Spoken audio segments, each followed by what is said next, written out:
we can't do this fast, or there's no way we could open a new program by next school year.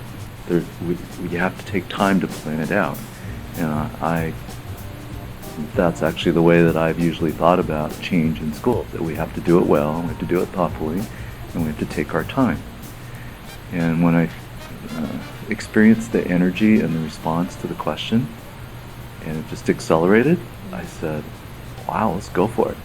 Well, let's see if we can get a model designed and approved and test something this school year.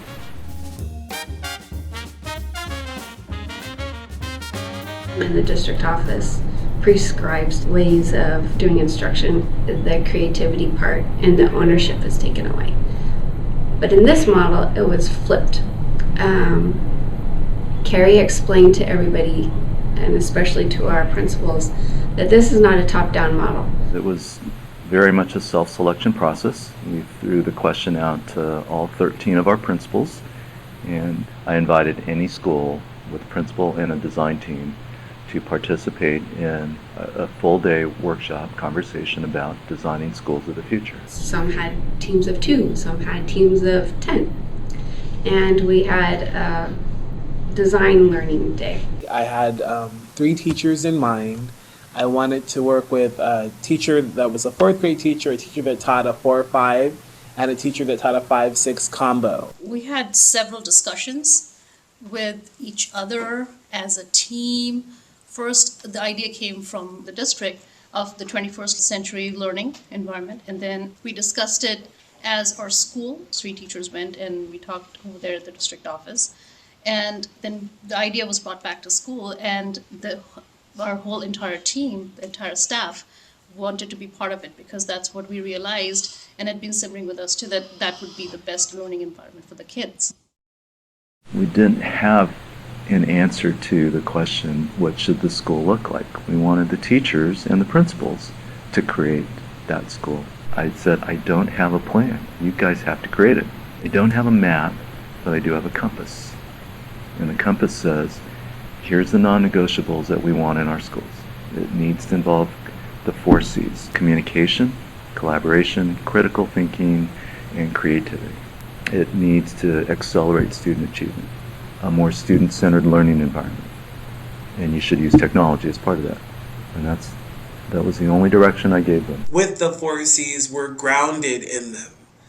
They're non-negotiables. And then in terms of the program itself, whether we have 36 kids go, whether we do an in-class rotation, a lab rotation, how long we keep the kids in these different groupings, that is all dependent upon your students' needs and really looking at that assessment data. We had some people who have been working primarily with charter schools on technology and design, and they walked everybody, all the participants, through a rotational model of blended learning.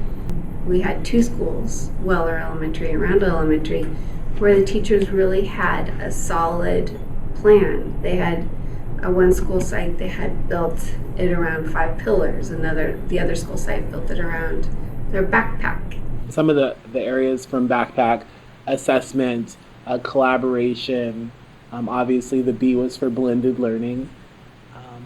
And we met several times. It was really empowering for the teachers to be able to create their own school, and we were all partners in it. So it was the top, being the district office, supporting the work at the ground level. And that's what attracted union leaders to want to support it. They needed time. They also needed permission to explore different ways of designing the school day that we've never looked at before. So for example, at Weller, they went ungraded student cohort groups, which meant we would have multiple grades in classrooms. So we started running into credential questions and class size questions. So we had to start researching policy around what do we do with class size.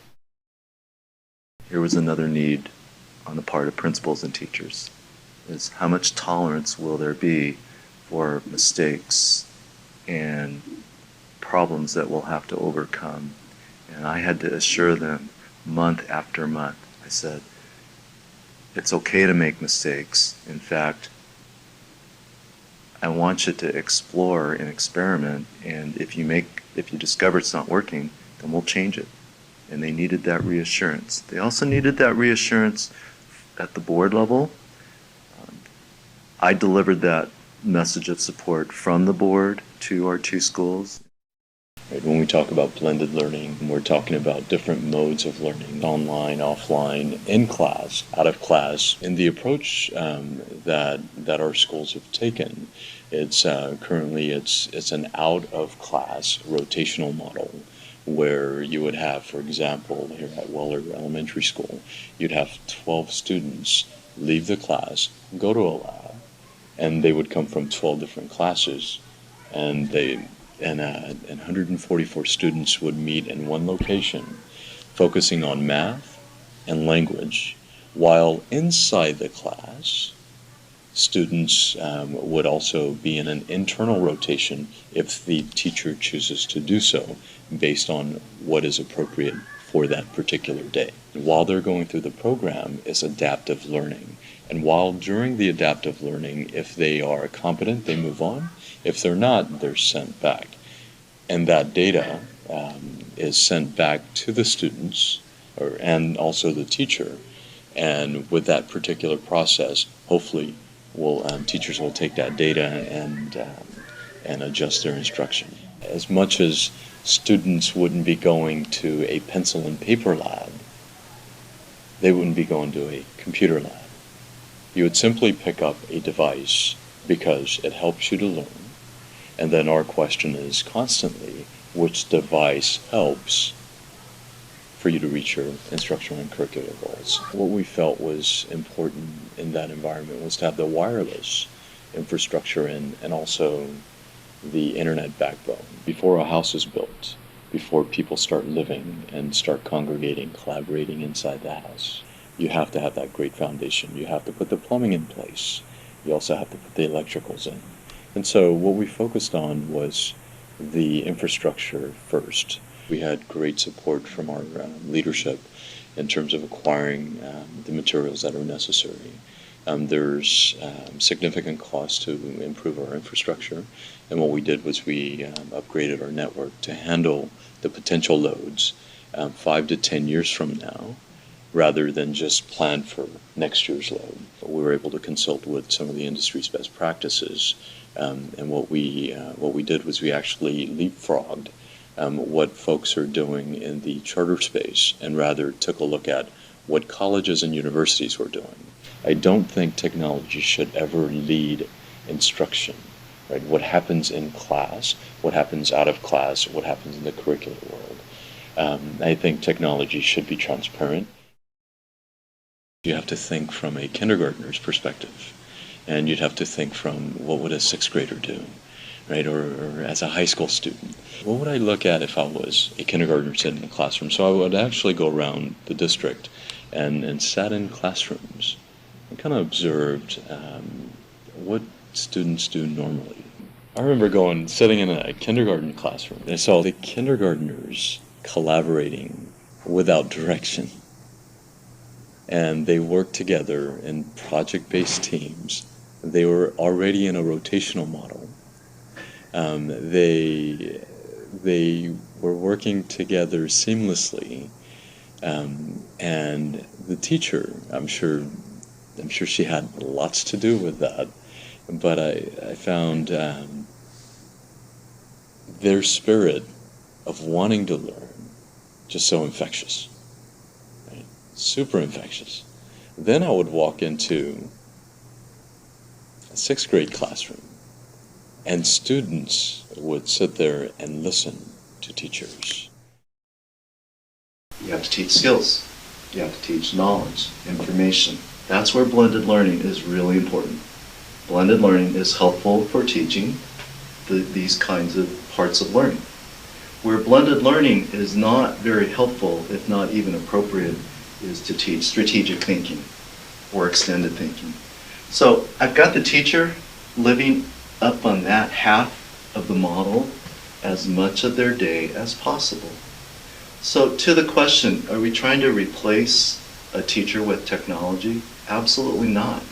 What we're trying to do is free the teacher from some of the more routine parts of their job of teaching and learning so they can spend more time working on the things that we've wanted to work on for 30 years, which is how do we teach kids how to be creative and think? And that's been an aha moment this year.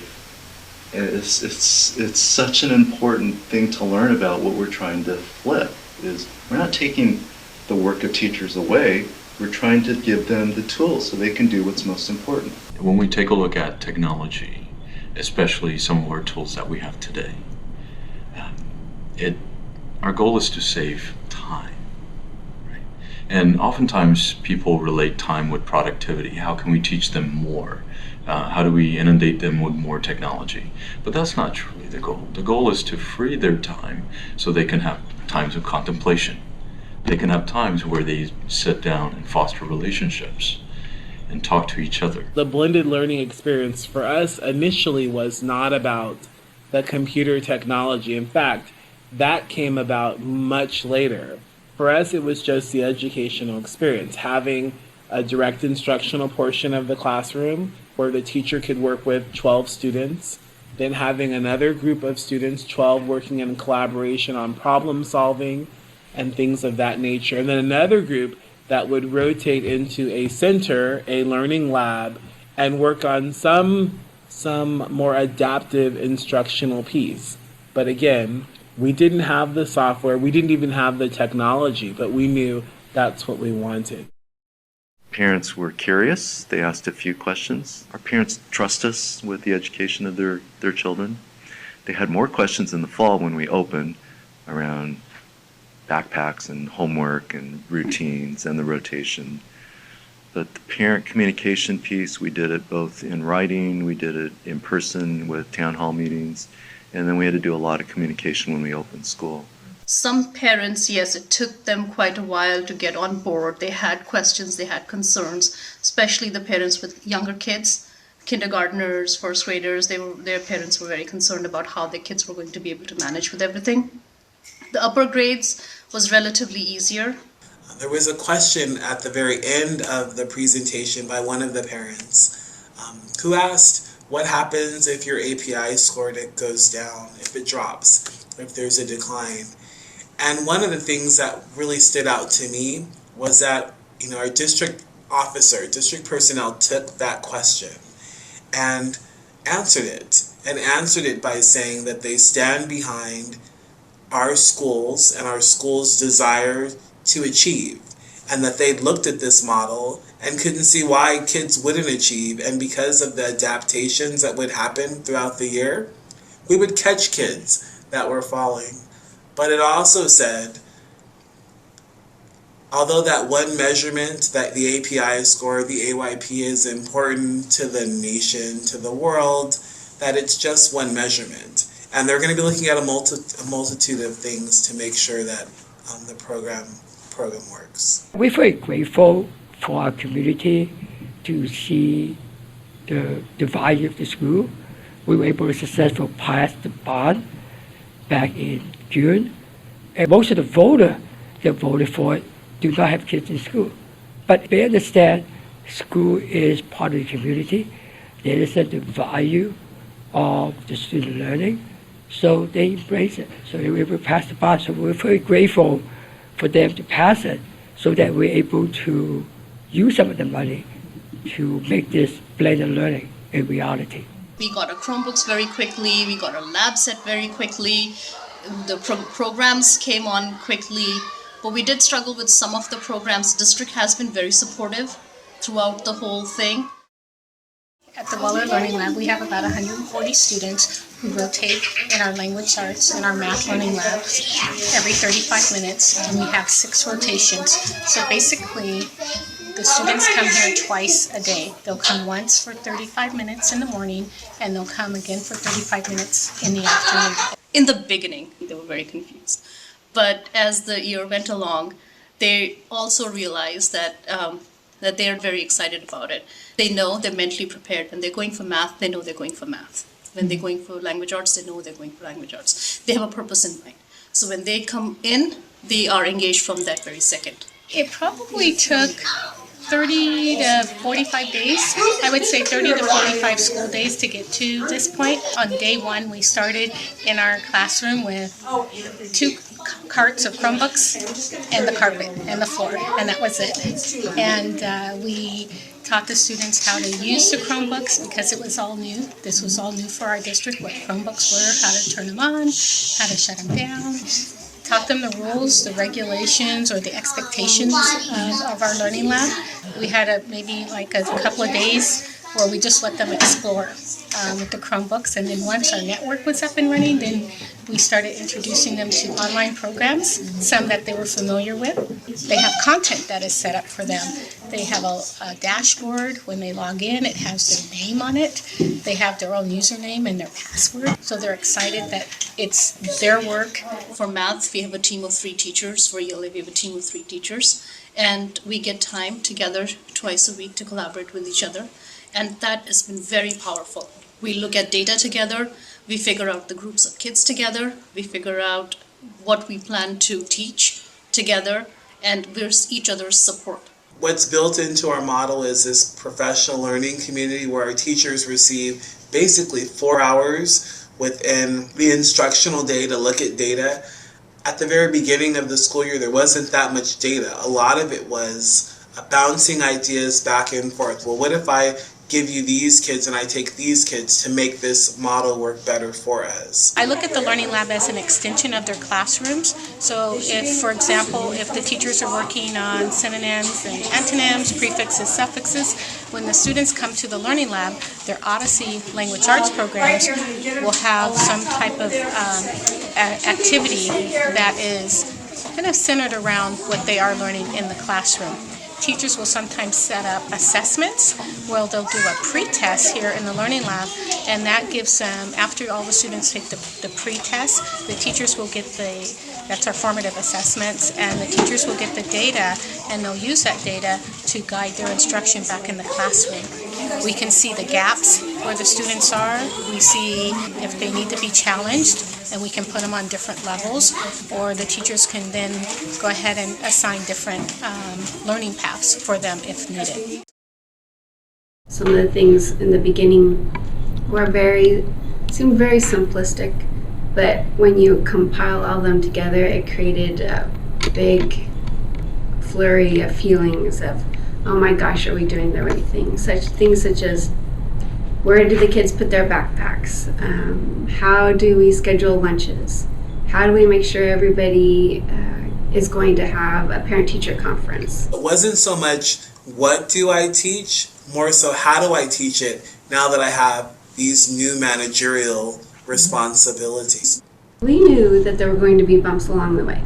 And if we allowed things to fester and not meet them right at about the point that the problem became a problem or an issue, then it's very easy for people to go down the road of, it's not working, let's just abandon ship and go back to what we were doing. We all believe in assessment and the power of assessment, but we were given, again, trust.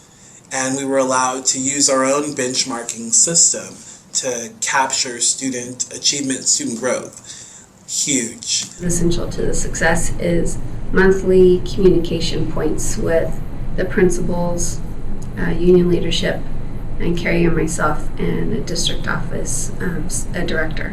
We meet with the superintendent individually, and he gives us an hour of his very busy schedule just to share concerns, to throw ideas out, and sometimes he'll place little feelers out on how things are going for us. We're going to keep changing and keep looking at things and help making the revision to the program.